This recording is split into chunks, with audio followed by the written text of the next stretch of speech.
President, jeg må bare avlegge en bitteliten visitt til det forrige spørsmålet, for det sånn som jeg oppfattet svaret fra statsråden, så var det at staten var klar over disse IT-problemene og utfordringene, men holdt det tilbake fra IA-partene for å oppnå den forhandlingsløsningen staten så som riktig, og det I så fall ganske oppsiktsvekkende. Det sånn at det har I mange år vært bred enighet I Norge om at man skal styrke arbeidslinja og få flere mennesker over fra stønad til arbeid. Det selvfølgelig en komplisert oppgave, og jeg skal ikke stå her og si at det finnes noen enkle svar, men det allikevel noen klare problemstillinger her som Høyre har vært opptatt av. For ett av dem at for mange mennesker så det sånn at man faktisk ikke tjener penger på å gå fra en eller annen form for stønadstilværelse og over I arbeidslivet. På NRK-programmet Spekter så kunne vi for en tid tilbake møte en av dem, Aina Huseby fra Oslo, ufør på 50%, som da når hun regner på sin månedsinntekt ser at hun taper penger på å gå fra stønadstilværelse over da I fullt arbeid. Det jo åpenbart urimelig. Det mye forlangt av folk å si at de skal tape penger og sitte igjen med mindre I lommeboka hvis de velger å jobbe mer. En av årsakene til dette jo at det for høye skatter på lave og middels inntekter. Der kunne man gjort noe, men regjeringen har da I stedet valgt å legge frem et statsbudsjett som styrker stønadslinja og svekker arbeidslinja. Det sånn at statsråden I fremtidige budsjetter vil slåss for at det blir lavere skatter og avgifter på lavere og middels inntekter, sånn at det lønner seg for folk å gå fra stønad og over I arbeidslivet?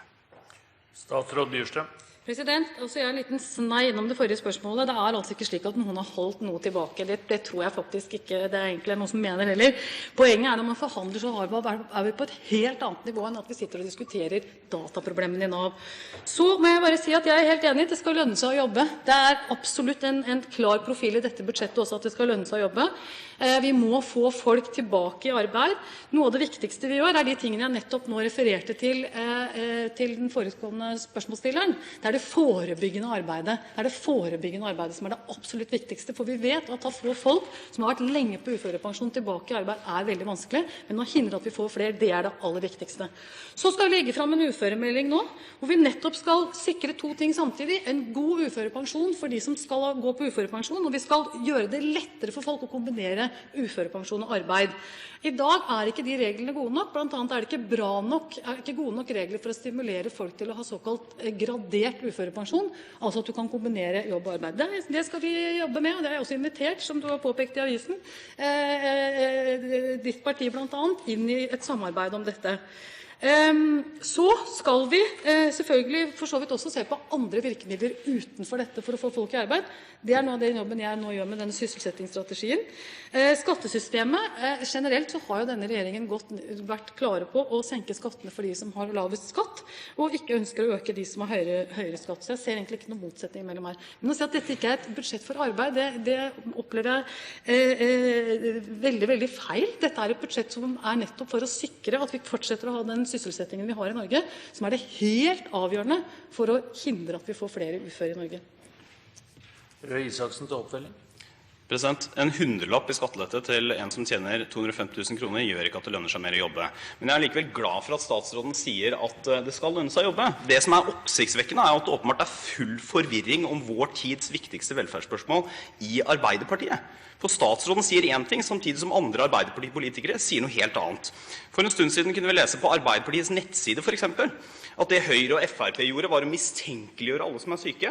Og jeg siterer da, når mennesker mottar uføretrygd, arbeidsavklaringspenger eller sykepenger, det fordi de enten syke eller har en funksjonshemming som gjør at de ikke kan arbeide. Konklusjonen basert på det sitatet jo klart, og det at det ikke noe poeng å lage en politikk for å få folk fra stønad over I arbeid. Andre har jo da gått enda lenger, og presidenten må tilgi da det uparlamentariske språkbruken. Jeg siterer fra Dagsavisen 19. oktober, hvor Anette Trettebergstuen fra Arbeiderpartiet sier det Høyre gjør å pisse på arbeidsfolk.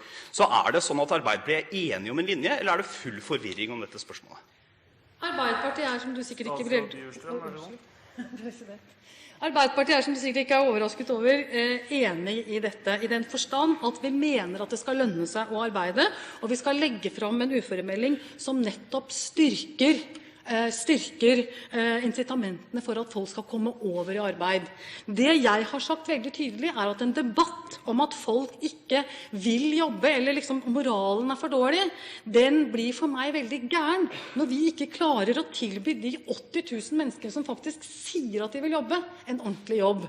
Og det er veldig mange som faktisk ønsker å komme ut i arbeid, og vi har en utfordring med å legge om deler av vårt velferdssystem sånn at det skjer.